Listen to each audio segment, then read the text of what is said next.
Welcome back to our weekly Market Insights show. We're so pleased that each week this show continues to grow and grow in audience, and we thank you for that, the listeners, because effectively your questions help drive the content, and we appreciate that you send those in, as well as participate and share this insight with your friends and family and the webinar itself, for that matter.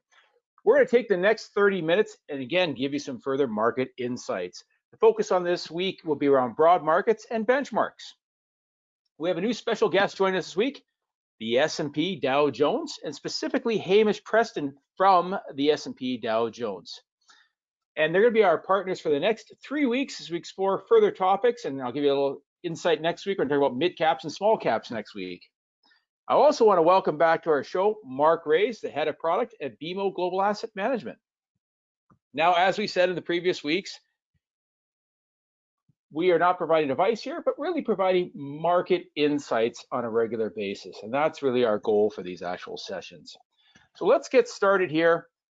I'm going to actually reach out to Hamish to get this started and really talk about, Hamish, give us some insights around S&P for those people who are not familiar with that. But before they do that, I know you got an extra disclaimer you want to highlight, so let me give you that to you first. Great, thank you, Kevin, and hello, everyone. Yes, so before we get into it, I just want to be clear that S&P Dow Jones Indices emphasizes that Mark Rays and Kevin Prinz are not affiliated with S&P Dow Jones Indices, and that S&P Dow Jones Indices is not providing endorsements as to their opinions expressed in this webinar, nor speaks to or guarantees the accuracy and reliability of their opinions. Finally, S&P Dow Jones Indices does not sponsor, endorse, sell, or promote any products based on our indices, nor does it make any representation regarding the advisability of investing in products.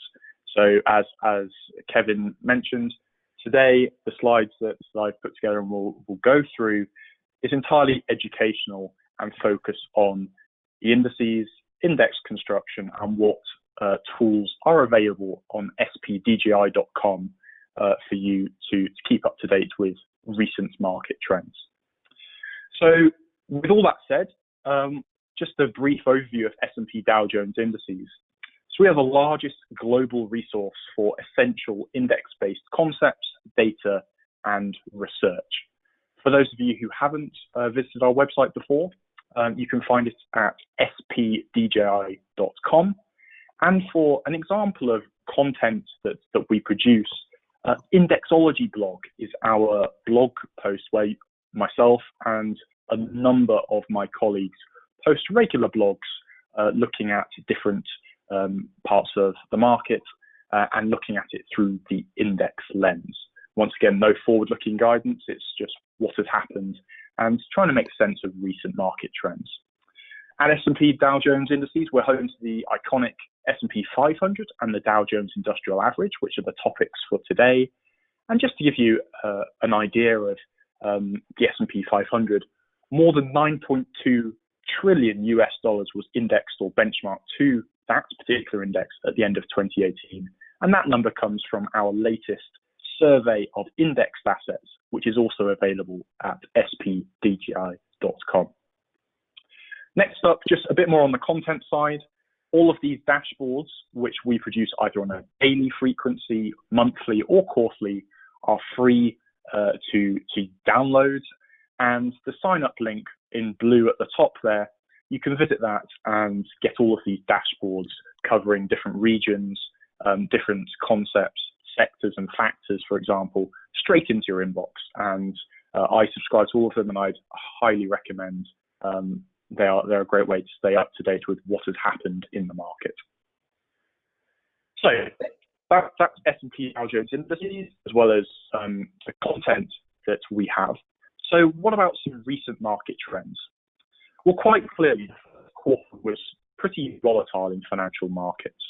The S&P 500 posted a minus 19.6% decline. That's in US dollar terms.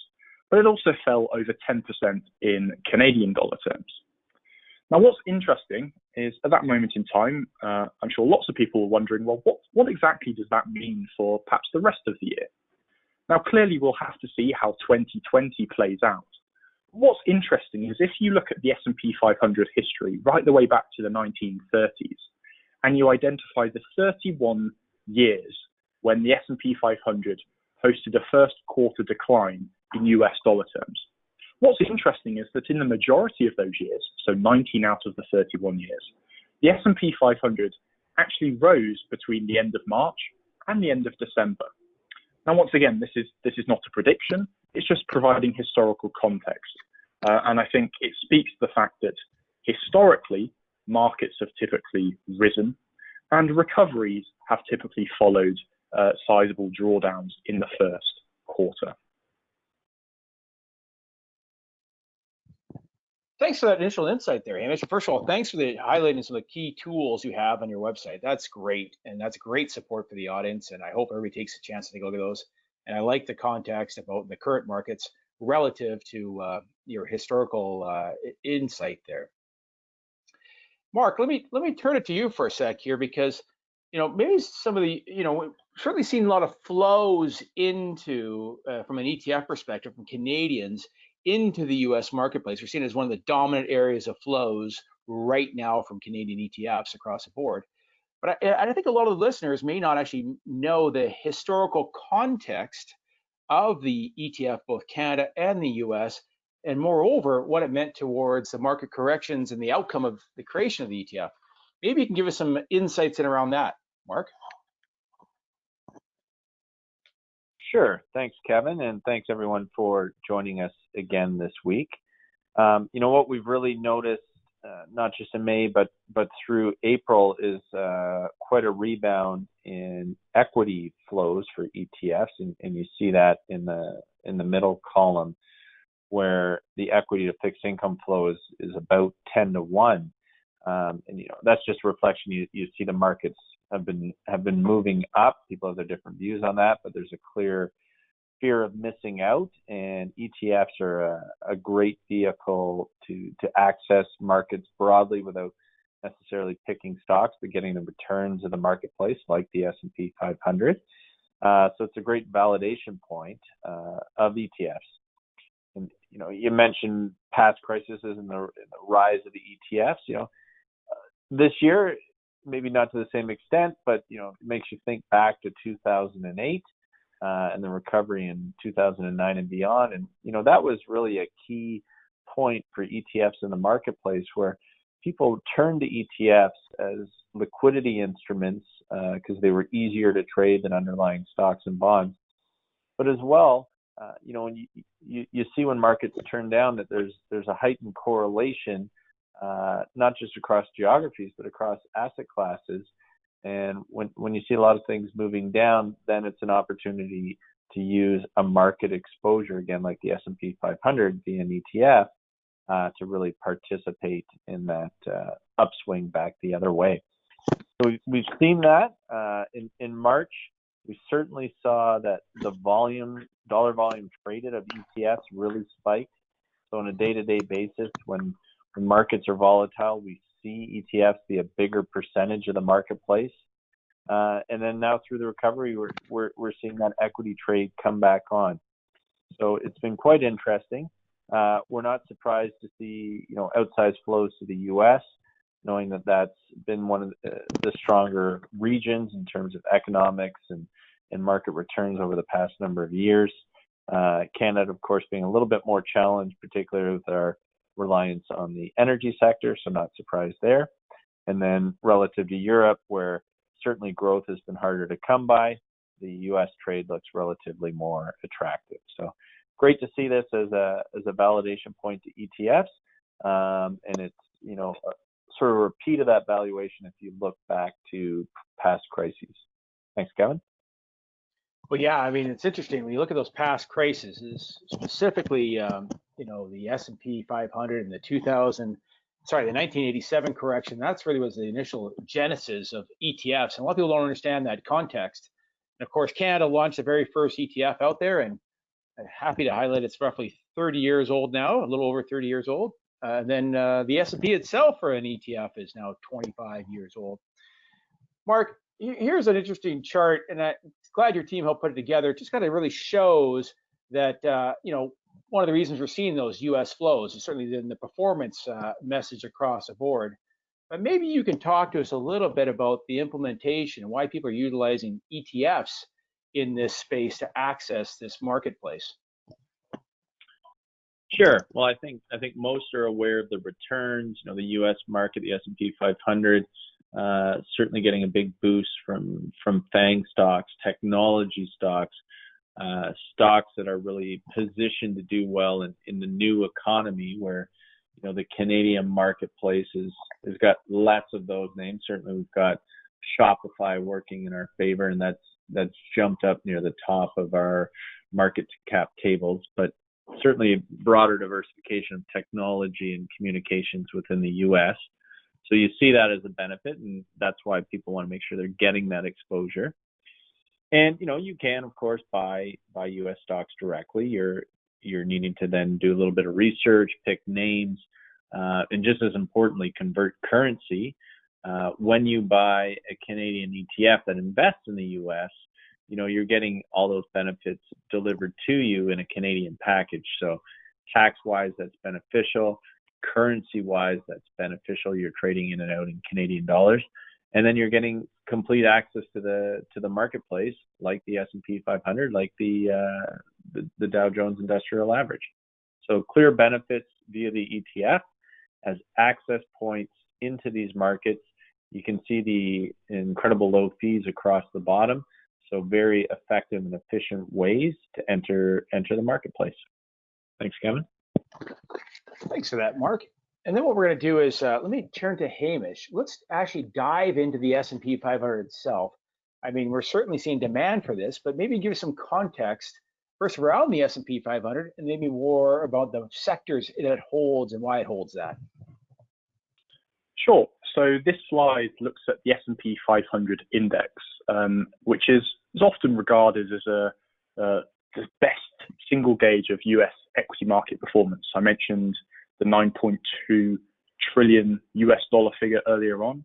And as the name suggests, the index comprises 500 US companies that are weighted by their free float market capitalizations. So in other words, the larger the market capitalization of the company, the larger weight it has in the index. But what's important to recognize is the S&P 500 is not simply the largest 500 US companies. And the reason for this is that the S&P US Index Committee, which is responsible for monitoring changes or constituent changes to the index on an ongoing as-needed basis, they use various screens to determine various companies' eligibility for index addition. So these include things like a history of positive earnings, liquidity thresholds, as well as market capitalization thresholds. Addition criteria. The index committee also considers things such as turnover and sector representation.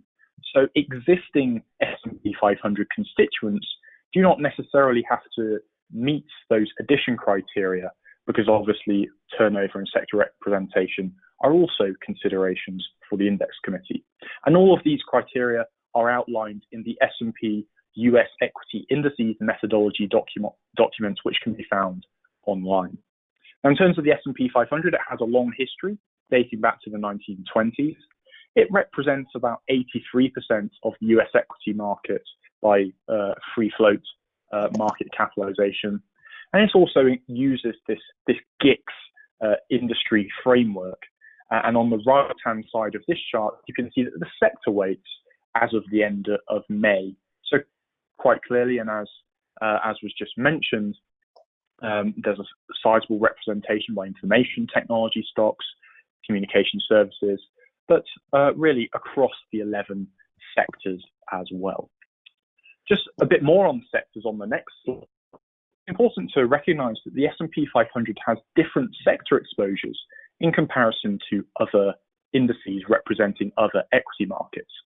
So on the left-hand chart here, we're showing you the S&P TSX Composite index sector weight at the end of May. So there, the Canadian markets we can see has a heavy weight in financials, for example, and materials. The right-hand chart, and this is fairly typical, no matter which markets you look at around the world. The S&P 500 has higher weights in the information technology sector, as well as things such as communication services. And in comparison to the S&P TSX Composite Index, the S&P 500 has higher exposure to healthcare companies. Finally, just on the S&P 500, a recent trend we've seen, which was alluded to earlier with a handful of mega cap names outperforming during COVID-19 and the sell-off we saw earlier this year, is that the weight of the top 5 names in the S&P 500 has increased recently. So this chart is showing you the year-end weight of the top 5 names in the S&P 500 since 1969 through to the end of last year, as well as the beginning of June this year. So at the beginning of June this year, those 5 names accounted for a little over 20% in the index. And that perhaps reflects investors' expectations that these very large companies may be better positioned to navigate the COVID-19 era, as well as to potentially benefit from the new ways that we are working, shopping, and communicating in this era. But whilst clearly that 20% figure is higher than in recent years, it's also important to recognize, I think, that we still have some way to go before we see concentrations approach the levels of the 1970s. And so, once again, while that 20% figure, many people have noted it and commented on it recently, from a long-term perspective, the weight of the top 5 names in the S&P 500 is not so much a historical outlier at all. Thanks for that, Hamish. And actually, the historical context, I think, is an important thing to look at. And you already mentioned market capitalization, largest company, largest weight, and you talked about the sectors. One thing that I like what Mark, you did in preparation for this is you took a look at historical context of the sectors themselves and how they've changed over time inside the S&P 500. Maybe you can talk about that and give us some insight how this market capitalization actually really works to reflect the market. Sure, thanks, Kevin. I always find this type of insight to be quite interesting because people have a bit of a perception that with a market cap index that nothing much really changes. In other words, the market is the market, and you pay attention to the level, but less so what's going on underneath the hood. And just taking a look relative to when we launched the initial ETF back in 2009, so basically just over 10 years, how much the index itself has been changing. Something like energy as a sector really declining as a relative weight in the marketplace. Technology picking up, a little bit more weight that way. So you look at the top holdings, you go from something like Exxon at the top to Apple coming on really strong, Microsoft up there, Facebook, Amazon. These are all the new technology names. So you really see that the index evolves over time, and that's something that I don't think people appreciate enough. That it really is a good indication of what's going on in the economy and what investors value. So I'll leave it at that, but it's a good thinking point for everyone. And then Hamish, also you represent the Dow Jones Index itself too, which is a very popular index, and I think it's the oldest index in the world, but it's slightly different calculation and construction behind that. Maybe you can give the audience a little bit of background on that particular index too. Sure. So the Dow Jones Industrial Average, as you just mentioned, does have an extremely long history dating back to 1896. And it's almost the oldest index. It was actually born out of the Dow Jones Transportation Index that Charles Dow started publishing 12 years before that 1896 date. Now, the Dow Jones Industrial Average Index is globally recognized, and it's a 30-stock index that is price-weighted. So rather than market capitalization weighted of the S&P 500, it is price-weighted. And the constituents are selected by the average committee, which has 3 representatives from S&P Dow Jones Indices and 2 from the Wall Street Journal. And the universe of stocks that the Dow Jones Industrial Average could be selected from comes from the S&P 500, excluding utilities sector companies, as well as transportation industry group companies. And so once again, on the right-hand side here, we can see the sector weights of the Dow Jones Industrial Average at the end of May. And so once again, you see a relatively high weight in information technology in particular. And on the next slide, this is very similar to the sector slide that we went through a couple of minutes ago, with the left-hand chart once again showing you the S&P TSX Composite sector weights at the end of May.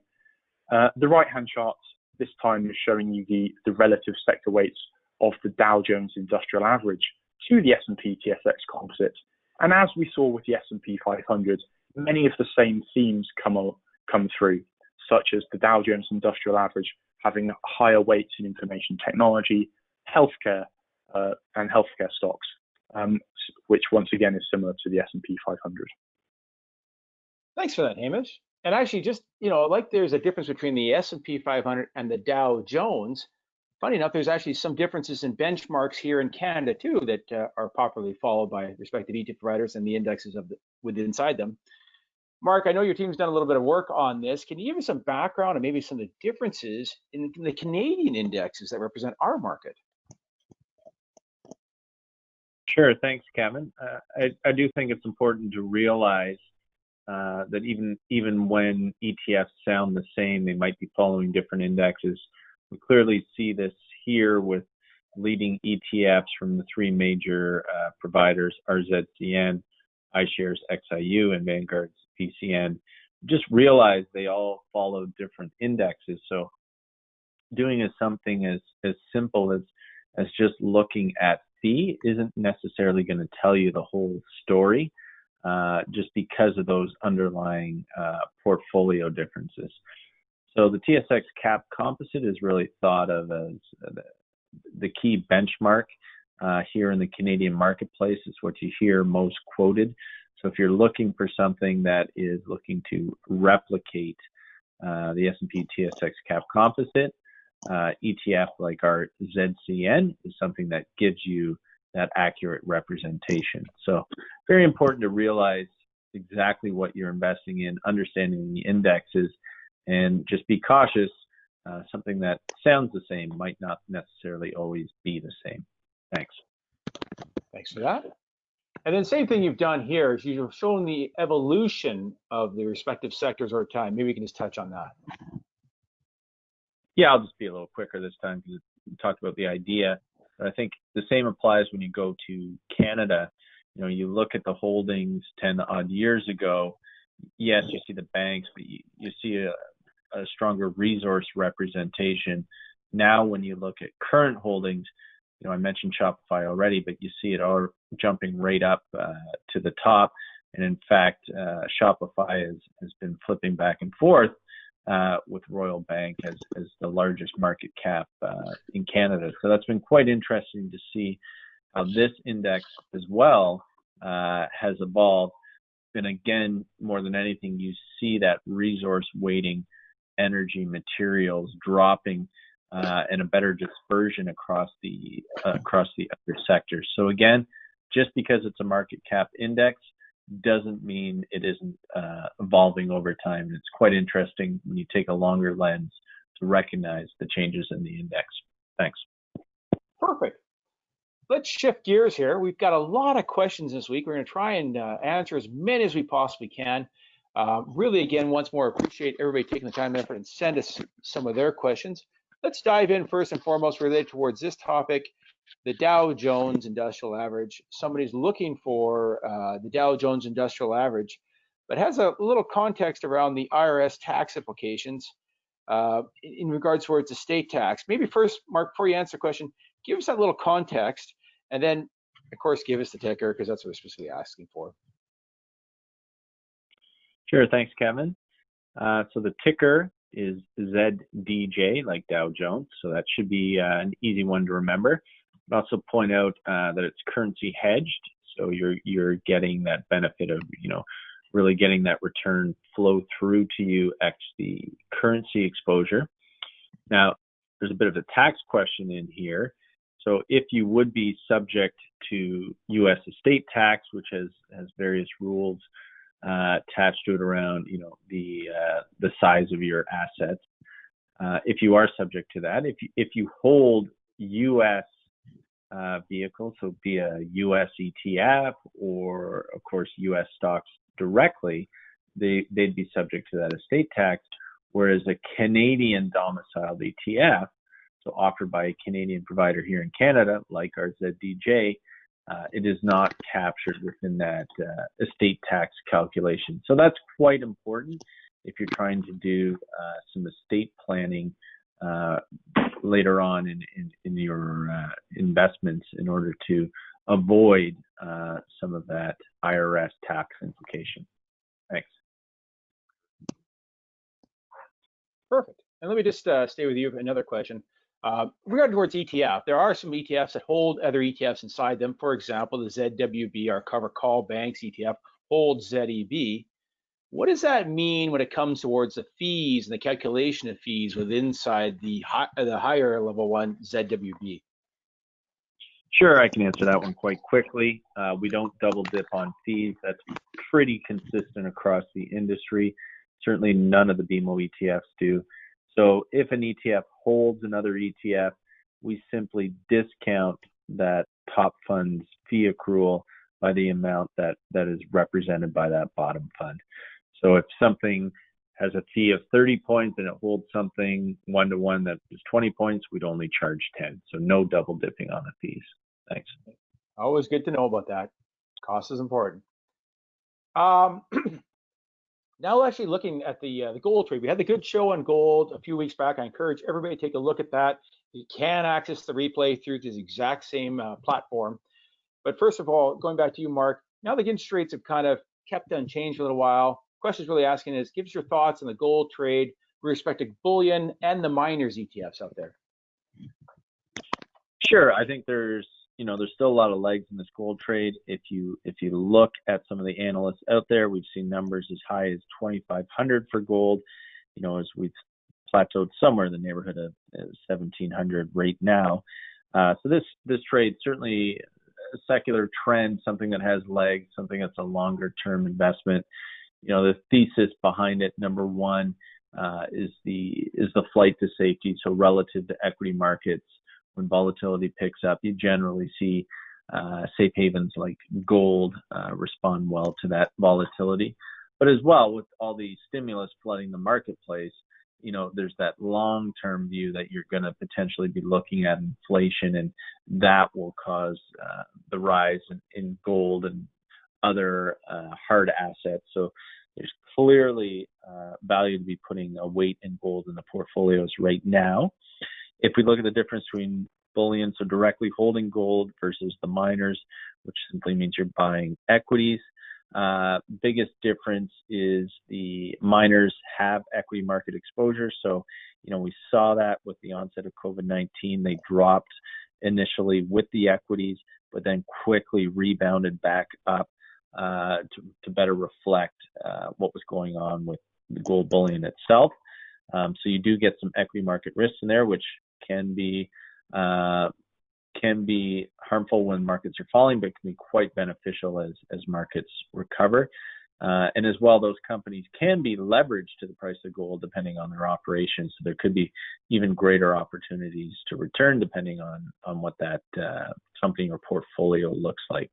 But something like our ZGD, which is Senior Gold Miners Equities, is a great way to access the gold market. Thanks. Thanks for that too. I appreciate that. I'm going to go to Hamish this time actually, and I know your company has lots of research, and you showed that right off the bat with the tools you offer and the website access. Can you give us your thoughts on the shape of the recovery, given the historical context of markets in general? So I think that the headline answer is we really don't know, and as an index provider, we don't predict the future, and we don't have any forward-looking guidance on the market, and we don't take any side. But I think that being said, what we have seen recently in terms of what investors have been focusing on is, I mean, perhaps entirely unsurprising, signs of a pickup in economic activity and or the impact of COVID-19 on companies' earnings, as well as economic fundamentals. And just today, with the latest jobs data from the US, that so far today has boosted sentiment.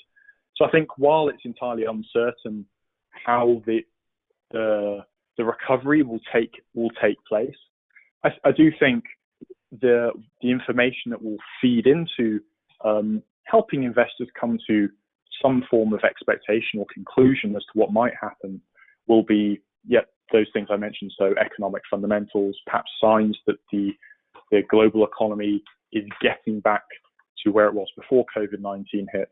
But of course, there is always the possibility of something that nobody can foresee in advance, which of course is why we'll have to wait and see what does happen. Thank you for that. Mark, a couple questions for you. A little more challenging one here. I mean, Laurentian Bank had an announcement this week with respect towards dividends. Can you give us your thoughts or the market's thoughts on bank dividends in general? Sure. Thanks, Kevin. Yeah, and we did see the Laurentian announcement. If we contrast that to the big banks, there certainly is a reluctance to cut the dividends. We haven't seen any noise or traffic on that front. I think when you consider the dividends with the Canadian banks, there is a bit of a marketing aspect that people expect those dividends, count on those dividends. So there's clearly a reluctance to cut those. You saw with the earnings that came through, all the banks did major loan loss provision increases to potentially cover that, but still remain profitable.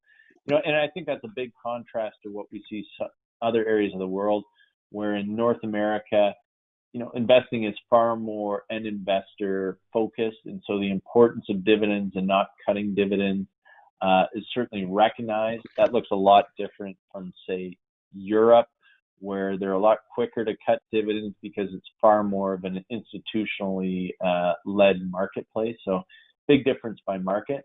But focusing back in on the Canadian banks, we have not heard anything at this point from the big banks about any dividend cuts. Thanks. Thank you, Mark. Last quick question for you there, Mark, is around Canadian dollar popular on this week. Back to levels that haven't been seen in March. What's your thoughts on currency hedging? Yeah, thanks, Kevin. I just took a quick look at some of the analyst expectations for the next month and the next quarter, and by and large, the consensus is that CAD's got a little short-term momentum behind it, but by about 3 months out, there's an expectation that it'll come back down towards the lower 70s. I mean, what do you see going on right now? Clearly we're a more cyclical currency, greater dependency on oil and energy extraction. So when markets recover, when it looks like economy might be starting to reopen, those types of things are beneficial for the Canadian dollar. Conversely, the risks that are out there, if we get a second round of COVID-19, if the economic restart doesn't progress rapidly, those are clearly risks for the Canadian dollar. So by and large, the consensus is CAD's within range right now, probably towards the higher end. So there's an overall expectation that probably closer to 70, 72 is where most analysts see it over the next quarter. Thanks. Thank you, Mark. And I'm going to say thank you for everyone for participating one more time again in this session. We're going to keep going week over week, Fridays at 1 o'clock. I'm going to thank you for participating, and thank you for your questions, as well as I'm going to thank the S&P and as well as Mark too for taking the time and joining us today and giving us their respective insights in marketplace. I invite you to join us back next week, again, one more time at 1 o'clock. We're going to talk next week about mid-cap and small-cap marketplace itself and spend some time in there. Thank you again for your time. Have yourself a good weekend. Cheers.